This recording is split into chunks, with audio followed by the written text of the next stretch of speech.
নমস্কার বন্ধুরা, আমি পায়েল আর আপনারা শুনছেন পিএমজি অডিও। আজকে আমি আপনাদের পড়ে শোনাচ্ছি প্রভাত কুমার মুখোপাধ্যায়ের লেখা গল্প ভুল ভাঙা। গল্পটি শুনতে আপনাদের কেমন লাগলো নিচে অবশ্যই কমেন্ট করে জানান। আর যেসব বন্ধুরা এখনো সাবস্ক্রাইব করেননি তাদের যদি নিত্য নতুন স্বাদের বাংলা অডিও স্টোরি শুনতে ভালো লাগে তাহলে চটপট সাবস্ক্রাইব করুন পিএমজি অডিও। আর আপনাদের ভালো লাগার গল্পগুলো শেয়ার করে নিন পরিচিত বন্ধুবান্ধব বা আত্মীয় স্বজনের সঙ্গে। শুরু করছি আজকের গল্প ভুল ভাঙা। আজকাল শাশুড়িকে নিন্দা করা বউদের একটা ফ্যাশন হয়েছে। নাটকে নভেলে পর্যন্ত শাশুড়ি বেচারিদের পরিত্রাণ নেই। চাণক্য পণ্ডিত বলেছেন, মূর্খেরে তুষিবে তার মতো কদাচারে। গ্রন্থকারেরা কি এই মহাজন বাক্যের বশবর্তী হয়ে এইরকম করেন? নবীন পাঠিকাদের তুষ্টি সাধন ছাড়া বাংলা বই বিক্রি হবার আর কোনো উপায় নেই বুঝি? আমি শাশুড়িদের হয়ে ওকালতি করতে বসেছি, তাই যেন তোমরা পাঁচজনে আমাকে বুড়ি মাগি বলে গাল দিও না। আমার বয়স এখনো 20 পার হয়নি, সুতরাং তোমরা কোনো মতেই আমাকে বুড়ি বলতে পারবে না। আমার শাশুড়ির মতো এমন শাশুড়ি কলিকালে হয় না। আমি যা করেছিলাম তোমরা যদি তা করতে তবে তোমাদের শাশুড়ি থাক। আর অপ্রিয় সত্য কথাটা বলবো না।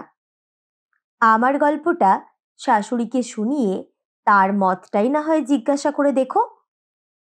কলকাতার কাছে বরানগরে আমার পিত্রালয়। আমরা 2 বোন 3 ভাই। আমি সবার ছোট। মায়ের কোলের মেয়েটি বলে ছেলেবেলায় মা বাপের আদর একটু বেশি পরিমাণেই পেয়েছিলাম। আহা, আমার সেই বাবাই বা কোথায় গেলেন, আমার সেই মাই বা কোথায় গেলেন। দাদারা এখন ঠাকুর দেবতাদের আশীর্বাদে চিরজীবী হয়ে বেঁচে থাকুন, তাহলেই সব হয়। মা বাপের আদরে সোহাগে আমার শৈশব কেটেছিল। যখন আমি 6 বছরের কি 7 বছরের হয়েছি তখন বাবা আমাকে একখানা প্রথম ভাগ এনে দিল। আমি সমস্ত দিনে অ আ ক খ সব চিনে ফেললাম। যে দেখল সেই আশ্চর্য হলো, যে শুনল সেই অবিশ্বাস করল। আমার বুদ্ধি আর স্মৃতিশক্তি দেখে ছোট দাদা বলল, হরি, আমি তোকে পড়াবো, আয়। বলে রাখি, আমার নাম শ্রীমতী হরিপ্রিয়া দেবী। দাদার কাছে পড়তে আরম্ভ করলাম। একখানি দুখানি করে প্রাথমিক বইগুলো শেষ করলাম। যখন রামায়ণ, মহাভারত, আরব উপন্যাস পড়তে লাগলাম তখন আমার বয়স 9 বছর কি বড়জোর 10 বছর। আমার এই দাদাটির কিঞ্চিত পরিচয় দেওয়া আবশ্যক। গুরু নিন্দা করতে নেই, কিন্তু বলতে চাই না ইনি আমার সর্বনাশের জোগাড় করে তুলেছিলেন। আমার নিতান্ত জোর কপাল, তাই আমি ভেসে গিয়েও ফিরতে পেরেছি। আমি তখন খুব ছোট ছিলাম। লোকের মুখে গল্প শোনা। দাদা কলকাতায় কলেজে পড়তেন। হঠাৎ একদিন একজন এসে খবর দিল, তোমাদের চিত্তরঞ্জন ব্রহ্মজ্ঞানী হবে, সমস্ত ঠিক হয়েছে, এই 11ই মাঘ তার দীক্ষা। দাদার নাম চিত্তরঞ্জন। এই খবরে আমার মা বাবার মাথায় বজ্রপাত হলো। তারা সকলে হা হা করে কলকাতায় দাদার বাসায় গিয়ে পড়লেন। কান্নাকাটি করে আত্মহত্যা করার ভয় দেখিয়ে দাদাকে বাড়িতে আনা হলো। ধর্ম সম্বন্ধীয় তর্কে দাদাকে হারানোর জন্য নবদ্বীপ থেকে 1 জোড়া অধ্যাপক আমদানি করা হলো। ব্রাহ্ম ধর্ম বিদ্বেষী যত কিছু বইপত্র ছিল সেসব কলকাতা থেকে আসলো। ক্রমে দাদা ব্রাহ্ম ধর্ম গ্রহণ করার অভিলাষ ত্যাগ করলো বটে, কিন্তু ব্রাহ্ম হতে না পেরে ক্রমে কর্নেল অলকটের শিষ্য হয়ে পড়ল। দাদা বড় বড় নখ রাখলো, বড় বড় চুল রাখলো, মাছ মাংস ছেড়ে দিল, আতপ চাল খেতে শুরু করলো। এমনকি সন্ধ্যা আহ্নিক না করে আর জল গ্রহণ পর্যন্ত করে না। যখন দাদা আমায় লেখাপড়া শেখানোর ভার নিলেন তখন তিনি ঘোর থিওজফিস্ট। মনে আছে বিয়ে করার জন্য মা কত সাধ্য সাধনা করতেন। দাদা বলতেন, মহাত্মাগণের ইচ্ছে নয় যে আমি বিয়ে করে সংসার জালে জড়িয়ে পড়ি। গ্রামের যুবকদের মধ্যে দাদার একটা ভক্ত সম্প্রদায় ছিল। তারা গোপনে যার তার কাছে বলে বেড়াতো হিমালয়ের গুহায় 100 বছর বয়স্ক মহাত্মারা আছেন, তারা দাদাকে মাঝে মাঝে চিঠি লিখে থাকেন। দাদার উপর আমার ভক্তি এত বেশি ছিল যে তিনি বললে আমি মরতে পর্যন্ত পারতাম। দাদা যখন এক মনে বসে আমাকে পড়াতেন, তখন আমি মুগ্ধ চোখে তার প্রতিভায় মুখের দিকে চেয়ে থাকতাম। এমন দাদার ছোট বোন আমি, নিজেকে ধন্য মনে করতাম। দাদা আমাকে উপদেশ দিতেন, বিশ্বজগৎ হচ্ছে মায়া রচনা, সংসার কারাগার। আত্মীয় পরিজনের প্রতি স্নেহ ভালোবাসা জীবের মুক্তির প্রধান অন্তরায়। দাদা নিজের উপদেশ বাক্য রামায়ণ মহাভারত খুলে প্রমাণ করতেন। যখন আমি 11 বছরে পড়লাম, তখন দারুণ শোক পেলাম। 6 দিনের জ্বর বিকারে বাবা মারা গেলেন।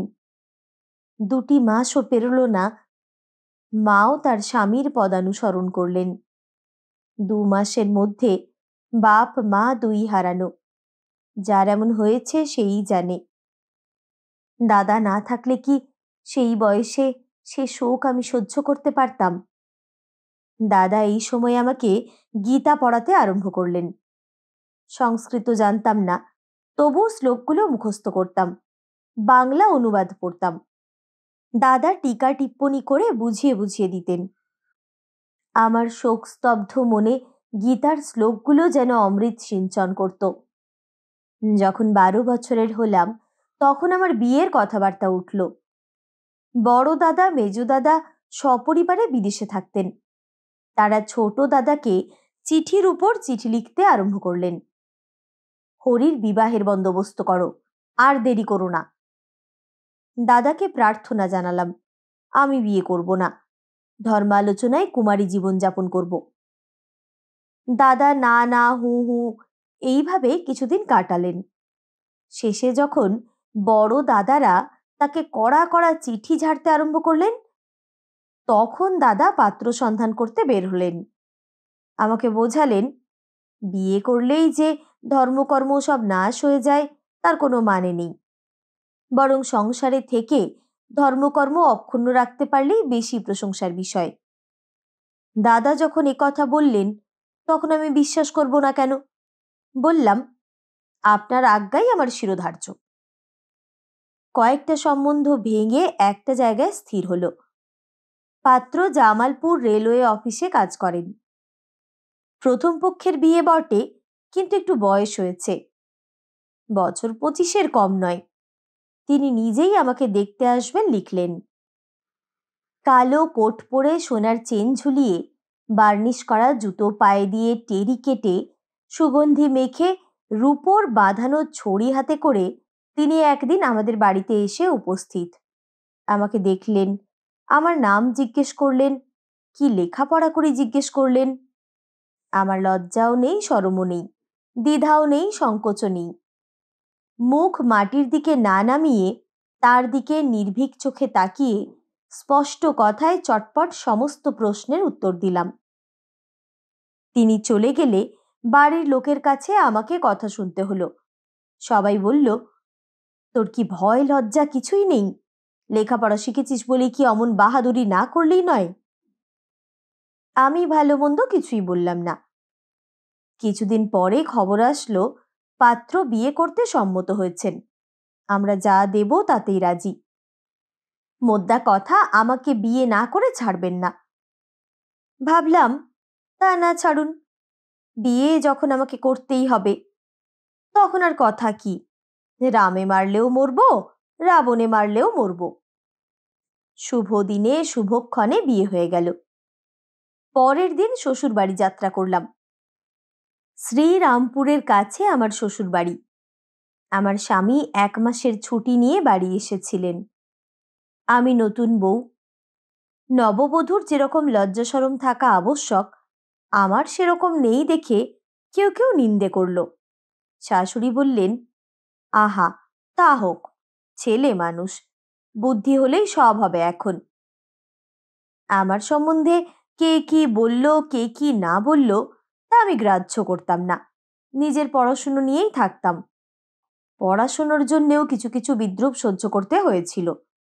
সপ্তাহকাল সেখানেই ছিলাম। স্বামী আমার মন ভোলানোর জন্য প্রতি রাত্রেই কিছু না কিছু নতুন জিনিস উপহার দিতেন। আমি নিতাম, কিন্তু মনে মনে হাসতাম। আমি বুঝেছিলাম পৃথিবী অসার, ইহলোকের সুখ দুঃখ কিছুই সত্যি নয়।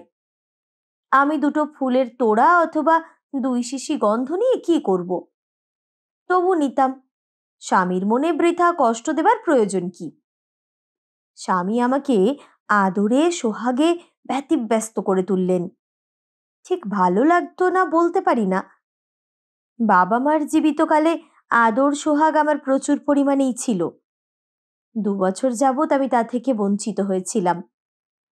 স্বামীর আদর শুকনো হৃদয়ে নতুন বর্ষার জলবিন্দুর মতো মনে হতো, কিন্তু বড় ভয় করত। নির্জনে ঈশ্বরের কাছে প্রার্থনা করতাম, হে দয়াময় প্রভু, যেন সংসারের মায়াকুহকে ভুলে যাই না, রক্ষা করো। বধূ জনোচিত লজ্জার অভাবে অন্যের কাছে নিন্দার পাত্রী হতাম বটে, কিন্তু স্বামী তাতে সন্তুষ্ট ছিলেন বুঝতে পারতাম। একে তিনি একটু বেশি বয়সে বিয়ে করেছেন, তার উপর আবার ছেলে মানুষ সেজে যে কচি খুকিটির মতো লজ্জা ভাঙাতে হলো না, এতে তিনি আমার প্রতি কৃতজ্ঞ ছিলেন। 7 দিন শ্বশুরবাড়িতে থেকে আমি বাবার বাড়িতে ফিরলাম। স্বামী আমার সঙ্গে জোড়ে আসলেন। বাড়ির লোকে তাকে নিয়ে কত আমোদ আহ্লাদ করল। তার ছুটি ক্রমে ফুরিয়ে এলো। তিনি দেশে ফিরলেন। যাওয়ার সময় দেখলাম তার চোখ ছলছল করছে। আমাকে বলে গেলেন, চিঠি লিখো। বিয়ের পর প্রায় 3 বছর আমি বরানগরে রইলাম। ছুটিতে স্বামী আসতেন। আমাকে নিয়ে যাওয়ার জন্য কয়েকবার বন্দোবস্ত করেছিলেন, কিন্তু একটা না একটা বাধায় তা হয়নি। একবার সব ঠিকঠাক, শেষ মুহূর্তে চিঠি আসলো, সাহেব তাকে ছুটি দিল না। আর একবার যাবার সময় আমার খুব অসুখ হলো। আরও একবার ওই রকমই কি একটা ব্যাঘাত হলো। এই 3 বছরে দুটো বিশেষ উল্লেখযোগ্য ঘটনা ঘটল। প্রথমটা দাদার বিয়ে, দ্বিতীয়টা আমাদের উভয়ের গুরুলাভ। এই সময়ে দাদা শাস্ত্রচর্চার ফাঁকে ফাঁকে মাঝে মাঝে কলকাতায় যাতায়াত আরম্ভ করলেন। বললেন সেখানে একজন গুপ্তবিদ্যায় পারদর্শী পরম জ্ঞানী পুরুষের দেখা পেয়েছেন, সেখানে উপদেশ নিতে যান। দাদা যাই লিখুন, ভবিষ্যতে একদিন আমিও তার সেই বিদ্যার অধিকারিণী হব, এই আশায় খুশি হতাম। দাদা সেখানে কি শিখেছিলেন না শিখেছিলেন সে পরিচয় লাভ আর আমার অদৃষ্টে ঘটেনি, কিন্তু নিজের চোখে প্রত্যক্ষ করলাম তার উপদেশটা নিজের 15 বছরের বোনটিকে দাদার গলায় বেঁধে দিলেন। দাদা বিয়ে করলেন। আত্মীয় স্বজন এতে সবাই সুখী। দাদার বয়স তখন প্রায় 30 বছর। দাদা বললেন, মহাত্মাগণ এতদিনে আমার বিয়েতে অনুমতি দিয়েছেন। যাই হোক, বিয়ে করে শাস্ত্রচর্চায় দাদার আগ্রহ বাড়ল বই কমল না। যোগশাস্ত্র সম্বন্ধে নতুন নতুন বই বোম্বাই ও কাশী থেকে আসতে লাগলো। আমি ক্রমে উপযুক্ত হয়েছি মনে করে দাদা আমাকেও যোগের 2-4টি জিনিস শেখাতে লাগলেন। লেখাপড়া আমি যত তাড়াতাড়ি শিখেছিলাম, এগুলো কিন্তু তত তাড়াতাড়ি আয়ত্ত করতে পারলাম না। একদিন দাদা রাগ করে বললেন, তোর কর্ম নয়, তোর মন চঞ্চল হয়েছে। আমার মুখ শুকিয়ে গেল, ধরা পড়লাম। বাস্তবিকই ইদানিং আমার মনে চাঞ্চল্য এসেছিল। মাঝে মাঝে একখানা হাসি মাখা স্নেহ ভরা মুখ মনে পড়লে দেহ মন অবশ হয়ে যেত। সেদিন সমস্ত রাত্রি জেগে কাঁদলাম আর প্রার্থনা করলাম, হে জগদীশ, এত শিখলাম, এত সাধনা করলাম, সব ব্যর্থ হবে। ফিরতে হবে জানলে এ পথে কে পা দিত? আমি কি এখন সব ছেড়ে বেশ বিন্যাস করে নাটক পড়ে স্বামীকে প্রেমের চিঠি লিখে দিন কাটাতে পারবো? বাসুদেব, তুমি জগতের স্বামী, তুমি আমারও স্বামী। তোমার ভাবনা ছাড়া আর কারো ভাবনা আমার মনে যেন প্রবেশ করতে না পারে। এরপর দ্বিগুণ উৎসাহের সঙ্গে যোগ চর্চায় মনোনিবেশ করলাম। অজপা সাধন, ষটচক্র, মুদ্রা একটা মোটামুটি ধারণা হলো, কিন্তু মনে সেই গুপ্ত চাঞ্চল্য সম্পূর্ণভাবে দূর করতে সক্ষম হলাম না। সে ভাবনাকে যত বলতাম এসো না, তত সে এসে আমার মনের দরজায় মাথা কুটাকুটি করত। তাও আমি কিছু কিছু শিখলাম। এই সময়ে একদিন গুপ্তবিদ্যায় পারদর্শী দাদার সেই বন্ধু, আপাতত শ্যালক, গুরুদেব এসে দর্শন দিল। গুরুদেব উন্নত ললাট, গৌরবর্ণ বৃদ্ধ পুরুষ। সর্বাঙ্গ থেকে যেন একটা ব্রহ্মচর্যের জ্যোতি বিকীর্ণ হচ্ছে। বয়স 50 বছরের কম হবে না। চোখে ও ঠোঁটে প্রশান্ত হাসির রেখা দেদীপ্যমান। তার সঙ্গে 2-3 দিন শাস্ত্র আলাপ করে দাদা আমাকে বললেন, হরি, আমরা এর কাছে দীক্ষা গ্রহণ করি আয়। সূক্ষ্মদর্শী পণ্ডিত, সর্বশাস্ত্র বিশারদ, এমন গুরুলাভ সকলের অদৃষ্টে ঘটে না। উপযুক্ত দিনে আমরা ভাই বোনে তার কাছে দীক্ষা গ্রহণ করলাম। এতদিন আমি ইষ্টদেবতাবিহীন ছিলাম। ইষ্টদেবতা পেয়ে এবার সাধনার সুবিধে হলো। ত্রিসন্ধে ইষ্টমন্ত্র জপ করতে লাগলাম। পূজার ধুম দেখে কে। কিছুদিন পরে গুরুদেব কলকাতায় গেলেন। দাদা তার সঙ্গে গেলেন। তার হাতে পায়ে ধরে রাজি করিয়ে বহু ব্যয় করে সাহেব বাড়িতে তার ছবি তোলানো হলো। সেই ছবি বহু ব্যয় করে বাঁধিয়ে দাদা নিজে একখানি রাখলেন, আমাকেও একখানি দিলেন। পূজার সময়ে সেটিকেও রীতিমতো পুজো করতাম। বেশ দিন কাটতে লাগলো। আশ্বিন মাসে আমার স্বামী দাদাকে চিঠি লিখে পাঠালেন, ছুটিতে এসে বিজয়া দশমীর দিন আমাকে নিয়ে যাবেন। শ্বশুর বাড়িতে গিয়ে কেমন করে পড়াশুনো হবে, পুজো অর্চনাই বা কেমন করে হবে, বড্ড চিন্তা হলো। যা হোক, এর জন্য আগে থেকে প্রস্তুতি ছিলাম। যেমন ভাবনা তেমন কাজ। তবে আমার ভয়ের কি আছে? নির্দিষ্ট দিনে দাদাকে প্রণাম করে না কেঁদে স্বামীর সঙ্গে গাড়িতে উঠলাম। দাদাকে অনেক করে বলে গেলাম, যদি গুরুদেব আসেন তবে অবশ্যই আমাকে গিয়ে নিয়ে এসো। আমার স্বামী আমাকে নিয়ে একেবারে জামালপুরে উপস্থিত হলেন। শাশুড়ি মিষ্টি কথায় আমাকে সাদর সম্ভাষণ করলেন। যেখানে আমাদের বাসা তাকে বৈদ্যপাড়া বলে। জানলা খুললে 1/2 মাইল দূরে পাহাড় দেখা যায়। বৈদ্যপাড়ায় সবাই বাঙালি। শুনলাম জামালপুরময় সবাই বাঙালি। হিন্দুস্থানির সংখ্যা জামালপুরে মুষ্টিমেয়। হিন্দুস্থানি যত, তারা সব জামালপুরের বাইরে আশেপাশে গ্রামে থাকে। জামালপুরে সবাই অফিসের বাবু। 9টা থেকে 4টে পর্যন্ত জামালপুর শুদ্ধবাবু অফিসে আটকে থাকেন। সুতরাং ওই সময়ের জন্য জামালপুরটা স্ত্রীদের রাজ্য হয়ে দাঁড়ায়। মেয়েরা সম্পূর্ণ স্বাধীনতার সঙ্গে প্রকাশ্য রাজপথ পেরিয়ে এবাড়ি ওবাড়ি করে বেড়ায়। প্রয়োজন হলে দল বেঁধে এপাড়া ওপাড়া করাও চলে। এইটা জামালপুরের স্ত্রী সমাজের বিশেষত্ব। বাংলাদেশের বাইরে আর কোথাও স্ত্রীলোকদের এই সুযোগ নেই। অন্যের পক্ষে এটা যতই সুবিধাজনক হোক, আমার মহা বিপদ হলো। পাড়ার লোকে দলে দলে আমাকে দেখতে আসতে লাগলো।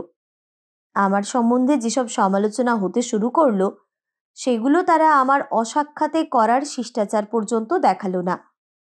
আমি অসংকোচে সরলভাবে তাদের প্রশ্নের উত্তর দিতাম। ফলস্বরূপ কেউ কেউ আমায় বেহায়া বলতো, কেউ বলতো দেমাকে, কেউ অন্য কিছু বলতো। ক্রমে ক্রমে আমার বিরক্তি ধরে গেল। আমার পড়াশুনো, পুজো অর্চনার ভীষণ ব্যাঘাত হতে লাগলো। তারা এলেই আমি লেপ মুড়ি দিয়ে শুয়ে পড়তাম। হাজার ডাকাডাকি করলেও উত্তর দিতাম না। তারা আমার প্রতি চোখা চোখা বাক্যবান প্রয়োগ করে আমার ঘর ছেড়ে বেরিয়ে যেত। বাড়ি ছেড়ে যেত না, তাহলে তো বাঁচতাম। কখনো বারান্দায়, কখনো উঠোনে পেয়ারা গাছের ছায়ায় বসে জটলা পাকাতো। তারা চলে না গেলে আর আমি বিছানা ছাড়তাম না। শাশুড়ি মাঝে মাঝে আমাকে বলতেন, বাছা, ওরা সব তোমায় দেখতে আসে। তুমি বিছানায় পড়ে থাকো, ওঠো না, কথা বলো না, দেখতে কি সেটা ভালো হয়? ভারী সবাই নিন্দে করে। মাকে আমি কিছু বলতাম না, ভাবতাম ভালো হয় না তো হয় না, নিন্দে করে তো করে।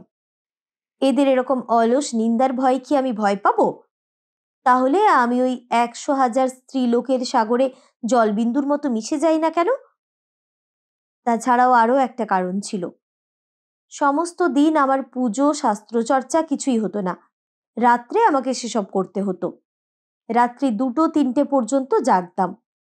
সুতরাং দিনের বেলা ছাড়া ঘুমানোর উপায় ছিল না। প্রতিবেশিনীরা আমার বিরুদ্ধে আমার শাশুড়ির কাছে নানা রকম অভিযোগ করে আমার বিরুদ্ধাচরণ আরম্ভ করলো। আমি যে তাদের সঙ্গে সংস্রব রাখতে চাইলাম না, এটাই তাদের চোখে আমাকে মহা অপরাধে অপরাধিনী করল। তারা যত আমার অনিষ্ট চেষ্টা করতে লাগলো, আমি তত তাদেরকে অবজ্ঞা প্রদর্শন করতে লাগলাম। নানা কারণে আমি লোকের বিরাগভাজন হতে লাগলাম। আমার শাশুড়ির কাছে শুনেছিলাম যে আমি সবসময় পড়াশুনো করি। ২-৪ জন নবীনা নাটক নভেলের দুরাশায় আমার সঙ্গে ভাব করল। একদিন একজন এসে বলল, বউ, তোমার কাছে নাকি অনেক ভালো ভালো বই আছে। কি কি বই দেখাও না ভাই। আমি মনে মনে হেসে বাক্স থেকে ২-৪খানি বই বের করে দেখালাম। বইগুলি সে নেড়ে ছেড়ে দেখলো, দেখে বলল, এই বই তুমি পড়ো? আমি বললাম, পড়বার জন্যই তো এনেছি। এই যে শাস্ত্র, শাস্ত্র কি পড়তে নেই? পড়ো ভাই, আমরা মুখ্য সূক্ষ্ম মেয়ে মানুষ। হেসে জিজ্ঞেস করলাম, আমি কি পুরুষ মানুষ নাকি? বলে বই তুলে রাখলাম। ওই যে একটু হাসলাম, তাতেই বোধহয় সখী মনে করলেন আমি তাকে অপমান করলাম। যা হোক, তিনি অপমানে গটগট করে চলে গেলেন। আমার সঙ্গে যাদের আলাপ হতো, প্রকারান্তরে দেখা হলে তাদের সকলকে চিনতেও পারতাম না। কে অত মনে করে রাখে বাপু? এদেরও আমার প্রতি রাগের সঞ্চার হলো। কেউ কেউ আমাকে কথা শুনিয়ে শুনিয়ে বলতো, তা হোক বড় মানুষের মেয়ে, তাই বলি কি অমনি করতে হয়? আমি কি ওর দ্বারস্থ হতে গিয়েছিলাম যে আমায় চিনতে পারলেন না? এই সকল ভুলের জন্য ক্ষমা চাওয়া আমি আবশ্যক মনে করতাম না। তারাও তিল তিল করে আমার শাশুড়ির মন বিষাক্ত করে প্রতিশোধ নিতে লাগলো। শাশুড়ি আমায় মাঝে মাঝে একটু আধটু ভর্ৎসনা আরম্ভ করলেন। ক্রমে ক্রমে সুর উঁচু থেকে উঁচুতে উঠল, কিন্তু আমি তার ভর্ৎসনায় দুঃখিত বা বিরক্ত হতাম না। বোধহয় সেই কারণে তার রাগও উত্তরোত্তর বাড়তে লাগলো। নিজের মুখে নিজের দোষের কথা বলছি, রেখে ডেকে বলার প্রয়োজন নেই। মনের ভাব যেমন হয়েছিল তেমনি বলছি। আমার বলার ভঙ্গি দেখে যেন তোমরা আমাকে ভুল বুঝো না। কেউ যেন মনে করো না আমার ভাবখানা, দেখো দেখি আমি কেমন বাহাদুরি করেছিলাম। আমি যা করেছিলাম তা অত্যন্ত গর্হিত কাজ করেছিলাম, কিন্তু তখন মনে হতো বুঝি ভারী বীরত্ব করছি। আমার শাশুড়ি বাল বিধবা। চিরদিন ৫টার সংসারে খেটে খেটে পরের মন জুগিয়ে চলতে চলতে তার প্রাণ ওষ্ঠাগত হতো। কেবল ছেলেটিকে মানুষ করবার জন্যেই না, সেই ছেলের বউ আসলো, কত সাধের বউ। তিনি মনে মনে খুব আশা করেছিলেন বউয়ের হাতে সংসারের ভার দিয়ে নিশ্চিন্ত হবেন, বাসায় বসে নিজে হরিনাম করবেন। বউ যে সমস্ত রাত্রি ধরে পুজো করবে আর গীতা মুখস্থ করবে আর সমস্ত দিন লেপমুড়ি দিয়ে ঘুমোবে, তা তিনি স্বপ্নেও ভাবেননি। অনেক দিন থেকে প্রথা আছে, ছেলে বিয়ে করতে যাওয়ার সময় মা জিজ্ঞেস করেন, বাবা তুমি কোথায় যাচ্ছ? ছেলে বলে, মা আমি তোমার জন্য দাসী আনতে যাচ্ছি। স্কুলের পণ্ডিত মশাই এখনকার বউদের গুণকীর্তন করার সময় বলেন যে ওই উত্তর পরিবর্তন করে এখন বলা উচিত, মা আমি তোমার মুগুর আনতে যাচ্ছি। আমার শাশুড়ির পক্ষে আমি ঠিক মুগুর হইনি বটে, কিন্তু দাসী যে হইনি তা নিঃসন্দেহ। বরং তিনি দাসীর মতো আমার সেবা করতেন। লিখতে লজ্জা করছে, কতদিন হয়তো দায়ী আসেনি, আমার ছাড়া কাপড় পর্যন্ত মাকে কাচতে হয়েছে। আমি কি যে ভাবতাম, কি যে অহংকারে মত্ত থাকতাম তা বলতে পারি না। শাশুড়ি যে আমাকে ভৎসনা করতেন, তার জন্য তার আর দোষ কি? তিনি যতই ভালো মানুষ হন, রক্ত মাংসের শরীর তো বটে। শুধু শাশুড়িকে নয়, স্বামীকেও আমি জ্বালাতন করে তুলেছিলাম। প্রথম প্রথম আমার কাণ্ড কারখানা দেখে তিনি হাসতেন। আমি এসে পুজোর জন্য একটা আলাদা ঘর দখল করার চেষ্টা করেছিলাম, কিন্তু পাইনি। অগত্যা আমার শোয়ার ঘরে একটি কোণে আসন বিছিয়ে আলো জ্বালিয়ে পুজো করতে বসতাম। গুরুদেবের বাঁধানো ছবিখানি পেরেকে টাঙানো থাকতো। প্রথম প্রথম একদিনের কথা মনে পড়ছে। রাত্রে খাওয়ারের পর স্বামী কাছের মেসের বাসায় গল্প করতে গিয়েছিলেন। আমি যথাসময়ে শোয়ার ঘরে গিয়ে পুজোর আসনে বসলাম। প্রথমে গুরুদেবের ছবি নামিয়ে পুজো করলাম, তারপর চৈতন্য ভাগবত খুলে বসলাম। এমন সময়ে স্বামী এলেন, আমার কাছে এসে দাঁড়ালেন। আমি তাকে দেখে বলে উঠলাম, জুতো পায়ে দিয়ে আমার পুজোর এত কাছে আসো কেন? আসলে কেন না বলে আমি বললাম, আসো কেন, যেন 5 দিন আসিয়াছেন। স্বামী অপ্রতিভ হয়ে বললেন, ও, বলে জুতো ছেড়ে আসলেন। তোমরা আমার স্পর্ধাখানা দেখলে? যাই হোক, জুতো ছেড়ে আমার স্বামী কি যেন একটা বিছিয়ে আমার কাছে বসলেন। আমার হাতখানি ধরে আদরের স্বরে বললেন, আর লেখাপড়া করতে হবে না, চলো।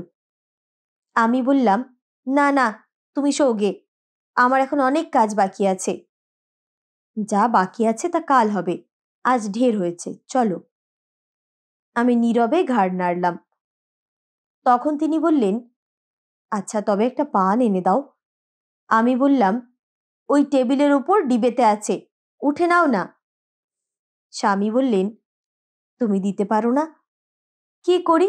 উঠলাম, পান এনে হাতে দিতে চাইলাম। তিনি বললেন, আমি নিজের হাতে খাবো না, তুমি খাইয়ে দাও। ভালো বিপদ, হাত এঁটো হয়ে গেল। বাম হাতে করে কোণ থেকে গঙ্গা জল নিয়ে হাত ধুয়ে ফেললাম। আবার চৈতন্য ভাগবতে মন দিলাম। স্বামী বসে রইলেন। আমি বললাম, তুমি কতক্ষণ বসে থাকবে? আমার অনেক রাত্রি হবে, অফিস থেকে খেটে খুটে এসেছো, যাও শোগে।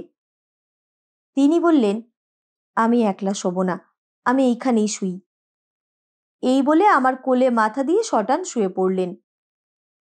আমি বই বন্ধ করলাম, তার মুখের দিকে চেয়ে রইলাম।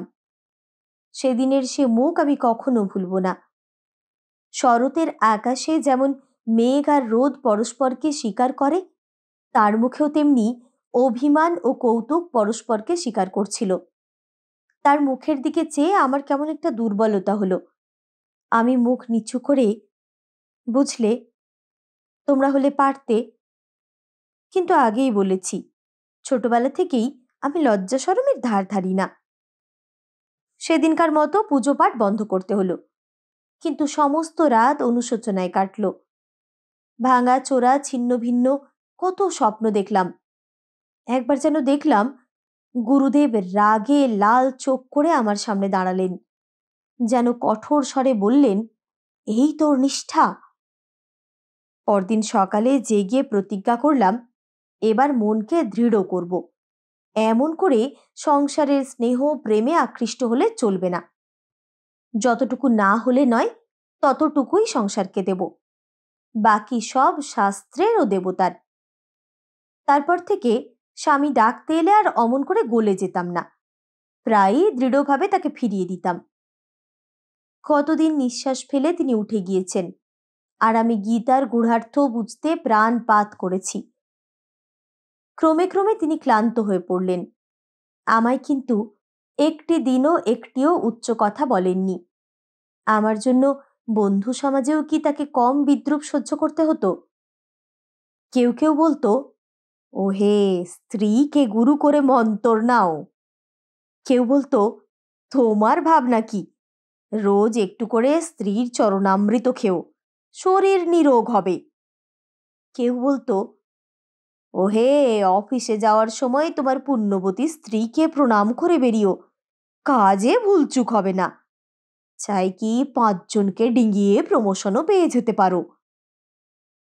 6 মাস আমি শ্বশুর বাড়িতে রইলাম। 6 মাসে শাশুড়িকে ও স্বামীকে তিক্ত তিতিবিরক্ত করে তুললাম। ইদানিং স্বামী দারুণ অভিমানে আর আমার সঙ্গে ভালো করে কথা বলতেন না। লোকে আমার শাশুড়িকে বলতে লাগলো, ও বউকে বাপের বাড়ি পাঠিয়ে দাও। মা প্রথম প্রথম সে কথা কানে তুলতেন না, কিন্তু আমি পাড়ায় যাকে তাকে বলতে লাগলাম, আমার স্বামী স্বচ্ছন্দে পুনর্বার বিয়ে করুন, আমার তাতে কিছুমাত্র আপত্তি নেই। যথাসময়ে এ কথা তারা আমার শাশুড়ির কানে তুলল। তিনি তার ছেলের শুকনো মুখ দেখে পরামর্শদায়িনীদের মতে মত দিলেন। মধ্যে মধ্যেই মা ছেলে নির্জনে কথাবার্তা বলতে লাগলো দেখলাম। সব বুঝতে পারলাম, কিন্তু কিছুই দুঃখ হলো না। স্বামীকে আমার সাধনার বিঘ্ন স্বরূপ মনে হতো। তিনি যেন আমার মূর্তিমান প্রলোভন, আমাকে স্বর্গচ্যুত করবার জন্য সংসার সুখের নিষিদ্ধ ফল হাতে করে আহ্বান করছেন। ভাবলাম, করুন না বিয়ে, করে সুখী হন। আমি ওনার পথের কাঁটা, উনিও আমার বাধা। আমি দাদার কাছে চলে যাব। চিরজীবন দুই ভাই বোনে নিজেদের সাধন ভজন নিয়ে থাকব। একদিন রবিবারে ও ঘরে বসে মা ছেলেতে কথাবার্তা হচ্ছিল। আমি বাইরে দিয়ে যাচ্ছিলাম। হঠাৎ আমার কানে গেল স্বামী বলছেন, শেষকালে ও যদি আবার খোরপোশের দাবি করে, আমার তো এই অবস্থা, কোথা থেকে দুটো স্ত্রীকে প্রতিপালন করব। বলে স্বামী চুপ করলেন, শাশুড়িও চুপ করে রইলেন। এ কথা কি কথাবার্তার উপসংহার তা আমি বুঝলাম। একটু যেন আনন্দ হলো। ভাবলাম, স্বামীর যা যা বাধা তা আমি নিজের হাতে ছিন্ন করে দেব। রীতিমতো দলিলে লেখাপড়া করে দেব যে আমি স্বামী চাই না, কিংবা কোনোদিনও আমি তার কাছে ভরণ পোষণ দাবি করব না। স্বামীর ওপর আমার সমস্ত অধিকার আমি নিজের ইচ্ছেই ছাড়লাম। তিনি পুনর্বার বিয়ে করে সংসারী হন। কালামুখী আমি আনন্দ গর্বে হৃদয় স্ফীত হয়ে উঠল।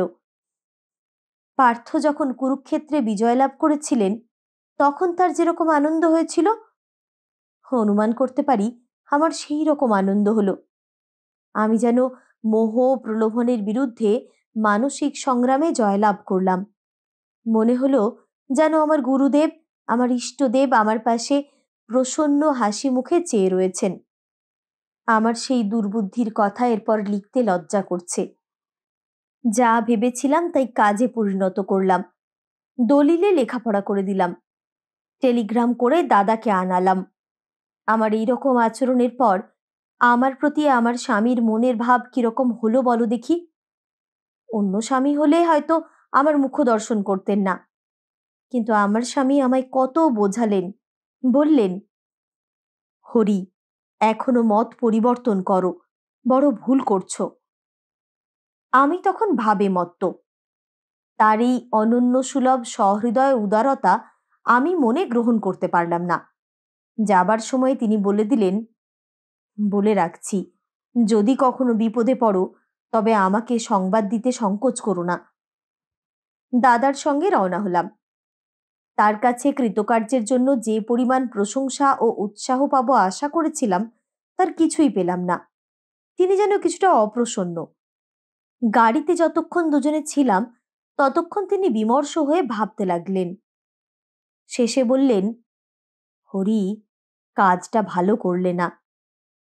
শুনে আমার কান্না পেতে লাগলো। দাদার মুখে এই কথা, কিন্তু কে আমায় এই পথের পথিক করলো? লক্ষ কোটি বাঙালি রমণীর জীবনের স্রোত যে পথে প্রবাহিত, আমার জীবনের স্রোত সে পথে বইতে দিল না কে? তিনি আমার জীবনে হস্তক্ষেপ না করলে এই ভৎসনার সুযোগ তো পেতেন না। আমার চোখে জল দেখে দাদা আমায় সান্ত্বনা দিতে আরম্ভ করলেন। যে উৎসাহের কথা আশা করেছিলাম তা দিয়ে আমাকে সুস্থ করলেন। ভবিষ্যতে আমরা কোন পথে চলব, কি করব, কি পড়ব, এই সব আলোচনার অবতারণা করে আমার প্রাণে মধুবৃষ্টি করলেন। বাড়ি এসে রীতিমতো পুজো অর্চনা ও শাস্ত্রচর্চা আরম্ভ করে দিলাম। প্রথমটা দাদাও খুব উৎসাহ দেখালেন, কিন্তু মাঝে মাঝেই সেই উৎসাহ ক্ষীণ হয়ে আসতো। আমি যেমন সমানে ছুটতাম, তিনি তেমন পারতেন না। তিনি যেন খানিক ছুটতেন, খানিক বসে বিশ্রাম করতেন। আমার কথা আলাদা। আমি এখন স্বাধীন জীবনযাপন করছিলাম। আমার স্বামী নেই, কোনো বন্ধন নেই। আমি বনের পাখির মতো যেমন দ্রুত উড়ছিলাম, দাদা তেমন পারবেন কেন? তার স্ত্রী তার পিঠে আরোহণ করে একটু ছুটলেই হাঁপিয়ে পড়তেন। আমি একদিন সুযোগ দেখে বললাম, দাদা, তোমার কর্ম নয়, তোমার মন চঞ্চল হয়েছে। তোমরা বুঝতে পারলে তো আমি কেমন মজার প্রতিশোধ নিলাম? দাদাও একদিন আমাকে ঠিক এই কথাই বলেছিলেন। সেদিন আমার সমস্ত রাত কেঁদে কেটেছিল। দাদার মুখে চোখে সেভাবে লেশমাত্র না দেখে আশ্চর্য হলাম। যেন ভাবটা এমন, আপদ চুকলেই বাঁচি।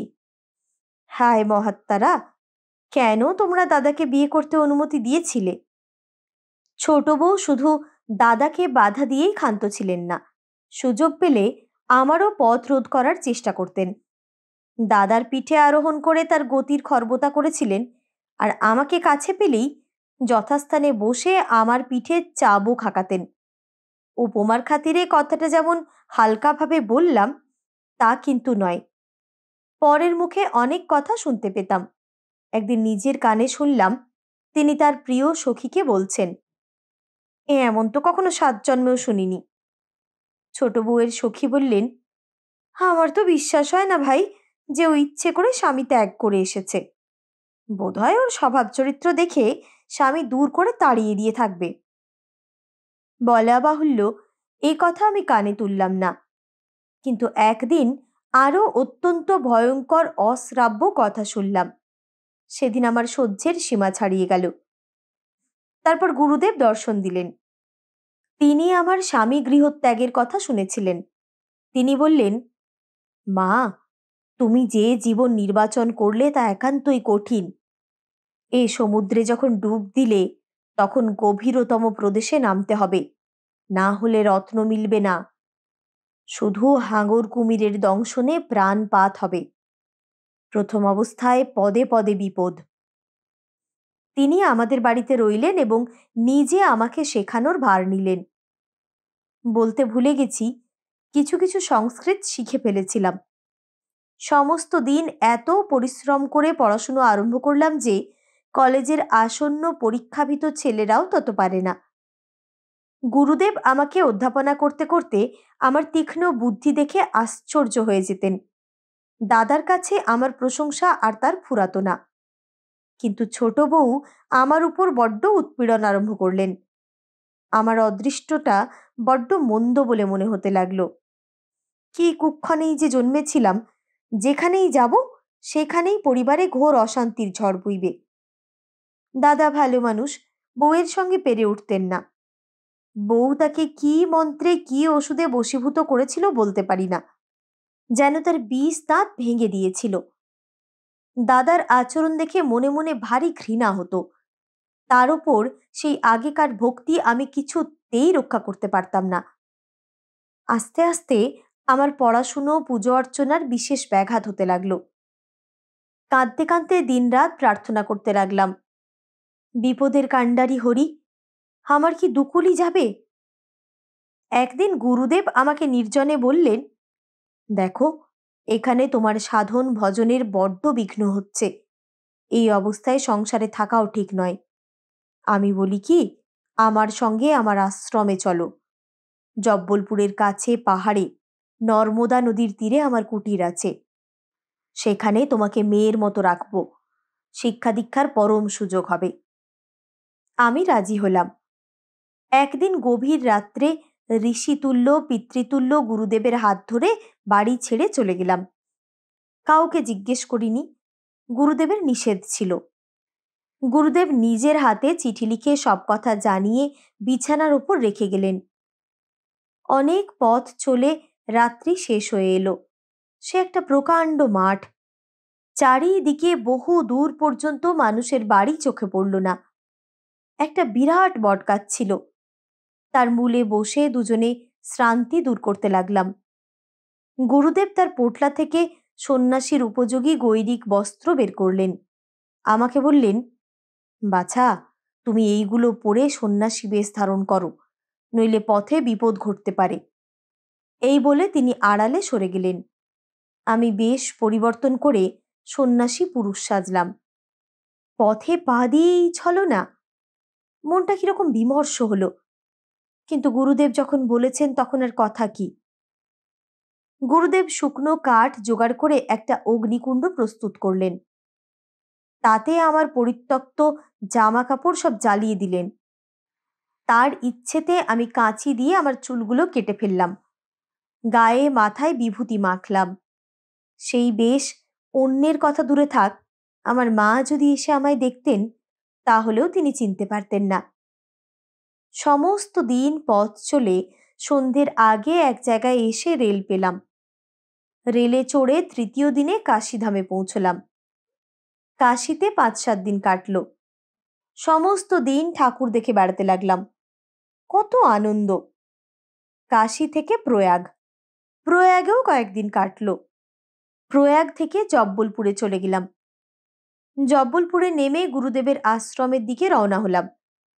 কি সুন্দর পর্বতের দৃশ্য, কোথাও কোথাও জঙ্গল। দু একটা বন্যজন্তু বের হয়ে মুহূর্তের মধ্যে আবার বনে ঢুকে যাচ্ছে। আমি এর আগে আর কখনো পর্বতারোহণ করিনি। পর্বতারোহণ করতে খুব আনন্দ হতে লাগলো। নর্মদার তীরে গুরুদেবের আশ্রম গৃহ। সামনে পেছনে চারিদিকে শালগাছ, পাথরে গাঁথা 3টে শ্রীহীন ঘর। পাহাড়িরা এসে গুরুদেবকে ও আমাকে ভূমি স্পর্শ করে প্রণাম করতে লাগলো। আমি চুপ করে রইলাম। গুরুদেব হাসি মুখে আশীর্বচন করতে লাগলেন। তারা তৃণ সংগ্রহ করে আনলো। 2টি ঘরে আমরা দুজনে শয্যা প্রস্তুত করলাম। কেউ কেউ বনের ফলমূল এনে দিল। একজন গ্রাম থেকে জিনিসপত্র কিনে আনতে গেল। কয়েকদিন পড়াশুনো পুজো অর্চনা বেশ চলল।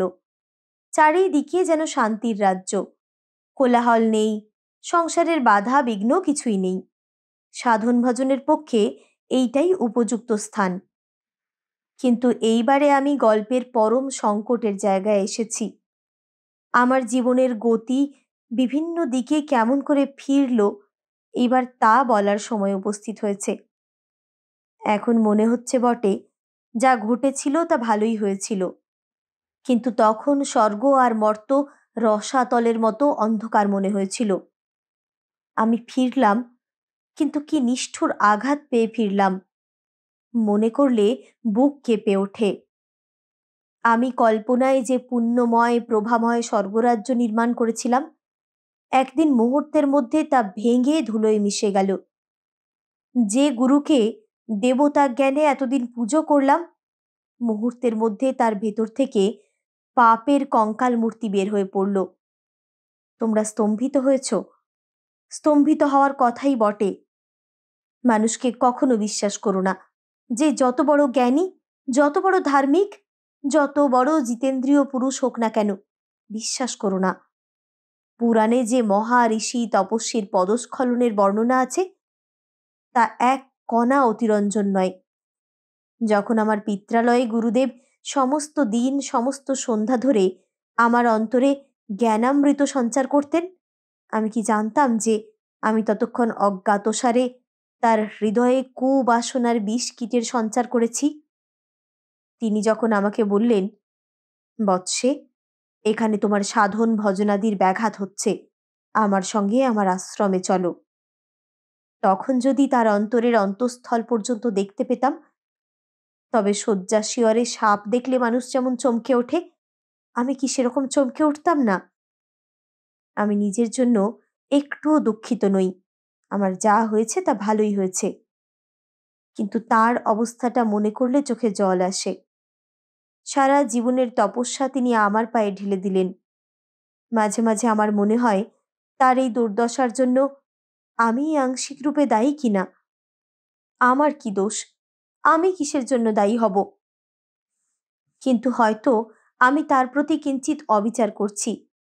গুরু স্বভাবত নীচ বা কুপ্রবৃত্তিশালী নন, আমি তার হাজার হাজার প্রমাণ পেয়েছি।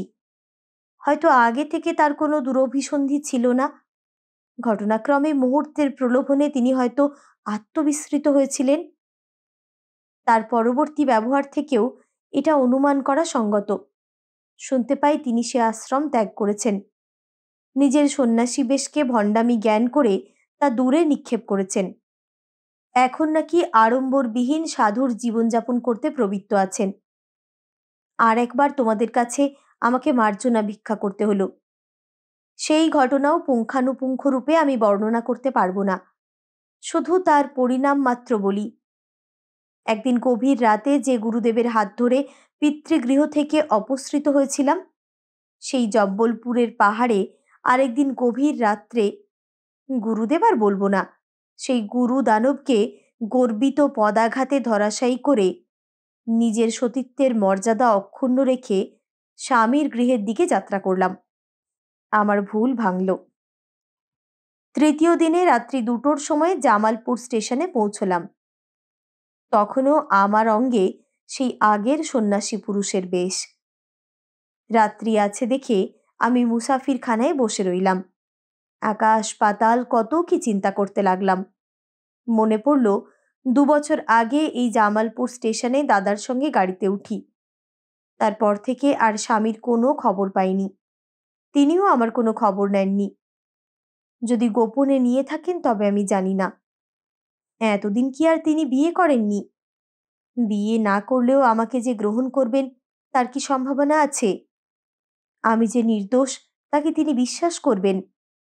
তিনি যদি করেন তবে আমার শাশুড়ি বিশ্বাস করবেন কেন?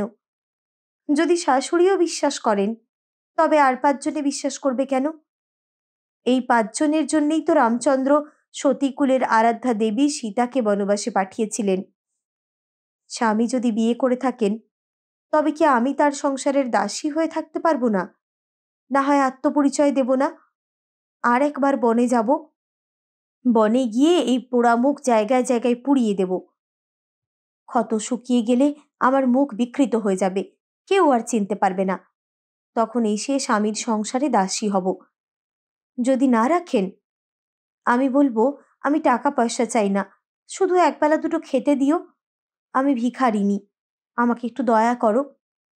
এতেও কি দয়া হবে না? আমার স্বামীর দয়ার শরীর, আমার শাশুড়িরও সেই রকম।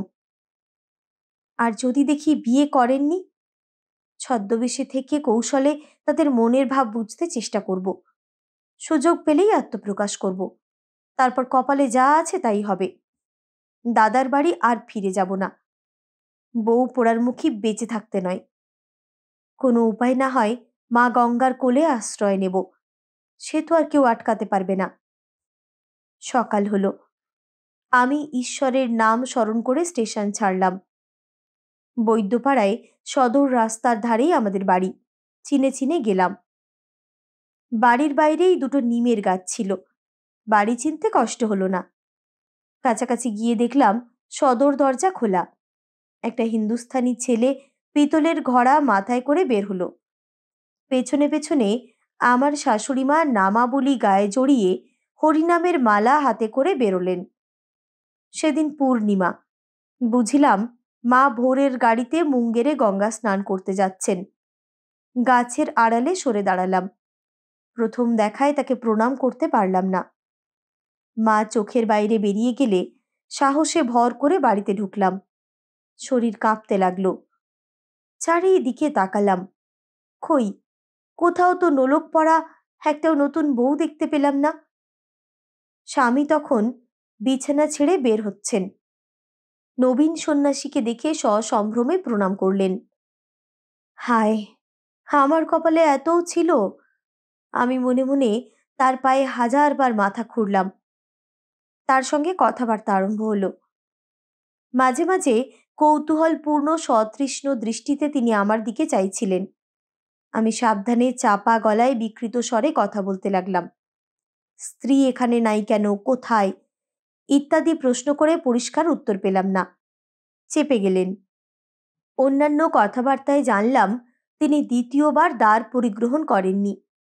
স্ত্রীর প্রসঙ্গে তার চোখের কোণে জলের রেখা দেখা দিল।